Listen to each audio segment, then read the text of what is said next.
Hello everybody, I hope you're all doing well. Welcome back to a very special episode of CSGO News. As always, let's get right into it. And first off today in the CSGO News, we have the unbelievable making up between s1mple and fREAKAZOiD. If you guys don't believe it, I was a bit skeptical too. I still am. If you remember back to earlier this year in February, we had pro players such as tREAK, Peter, Silent, other energy players as well, along with s1mple and fREAKAZOiD and some other pros as well, all in a mumble chat during a scrim. They were all talking to one another when fREAKAZOiD decided to take it a bit too far and said things like this to s1mple. Shut up, s1mple. You fucking suck. Who's talking? Oh my god. What's the longest team you've ever been on in your life? Oh, A couple months? 1 year with Hellraiser. Oh wow. How long did that take? Are you guys still friends with them? Do you even have real life friends? You don't even know who you're talking to. I don't think you have real life friends, do you? Do you have any balls? Or nah? You just like talking online and get scared in person, huh? So please, don't talk with me. Or you try to talk to me when Hey, I'm stop not streaming. losing rounds, dude. You keep talking to me. Shut up. You suck. You aim at the ground when you run around. You're so bad. You need a tan. Get some friends. Shut the fuck up. Now, obviously, the CS community did not take the situation very lightly, with thousands of hateful comments coming towards fREAKAZOiD's way, but they were apparently not friends at all, up until last night, where apparently now s1mple and them had a really deep life talk, lasting around a couple of hours, and seemingly they come out of it as friends. Now, they're not best friends, they're not best buddies, but apparently they both forgiven each other, s1mple even going as far to say that it was his fault, which is pretty crazy to see, as if you watch that video, it's hard to determine who's actually at fault there. Now, I'm not really a believer in these tactics. I really do think that s1mple's trying to personify himself as a much better person now that he's, left Liquid and he's part of Na'Vi. He's trying to seem like a new person. Now, I hope it's true, but honestly, it kind of seems like a fairy tale. I don't believe in them. He's really building high expectations, not only with him personally, maybe being a better person, but also with him expectations-wise in-game. He tweeted out this earlier this morning. He has high expectations, guys. I'm really fearful for if Na'Vi, if they don't improve at all with s1mple, they're going to face some harsh repercussions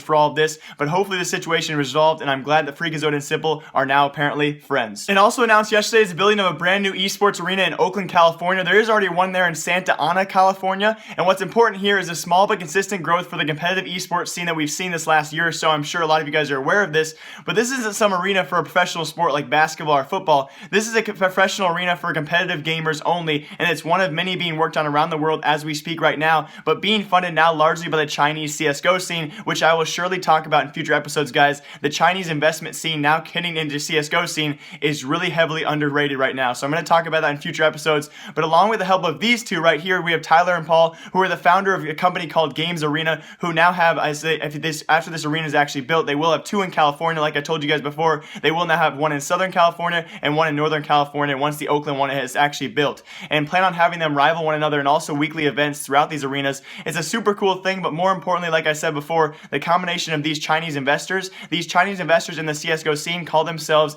Allied Esports. They're combining, they're about the group of 5 or so Chinese investors who have internet cafes and arenas all around the world, and they're planning to build many more in America. So it's huge news, but I'm really interested to see what the Chinese have, to offer really in this situation, whether they're going to take advantage of that, and what we're going to see for the Chinese scene in the upcoming year. And also in today's CSGO News and crazy news for today, many of you guys have heard about YLMAO1, the conspiracy man who has wildly and correctly predicted many CSGO events over the past 6 months or so. Last night he tweeted out this in an insanely, seemingly huge accusation against Virtus.pro that said they had ties and claimed they had ties and ownership within CSGO Lounge, the website that's been shut down in several countries, big countries including the US as well as the UK and many other countries in the past few weeks by that Valve lawsuit, but they still were a huge betting website these past few months, if not the sole biggest one in CSGO. So he accused them of having ties there. This was later actually confirmed by our very own Richard Lewis, who stated the company by the name of eSports. This company, eSports, not only do they hold equity in CSGO Lounge, but they also finance Virtus.pro. In fact, in the year of 2015, eSports, this company, invested, apparently reported $100 million